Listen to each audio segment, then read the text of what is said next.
Laptop বা পিসিতে app কীভাবে ইনস্টল করবেন চলুন দেখে নিই। তো প্রথমে আমরা আমাদের ল্যাপটপটি অন করে নিব। তো অন করার পর আমরা হচ্ছে উইন্ডোজটা খুঁজে নিব বা স্টার মেনু যেটা খুঁজে নেব, সেটা আমার মিডিলে আছে। তো মিডিলে প্রথমে ক্লিক করব।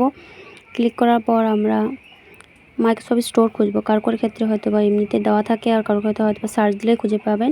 তো সব ধরনের অ্যাপ আমরা মাইক্রোসফট স্টোর থেকে ডাউনলোড করতে পারি, যেহেতু এটা পিসি বা ল্যাপটপ। তো ল্যাপটপ বা পিসির ক্ষেত্রে আমরা মাইক্রোসফট স্টোর থেকে ডাউনলোড করতে পারি। তো যে অ্যাপটা হচ্ছে আপনি ডাউনলোড করতে চান, সেই অ্যাপের নামটা লিখে দিবেন সার্চ বক্সে। তো আমি হচ্ছে দেখানোর সুবিধার্থে একটা অ্যাপ ডাউনলোড করলাম, যেরকম ফেসবুক। তো ফেসবুকে আমরা হচ্ছে ইনস্টল করাই ছিল, তাই ওপেন অপশান আসবে।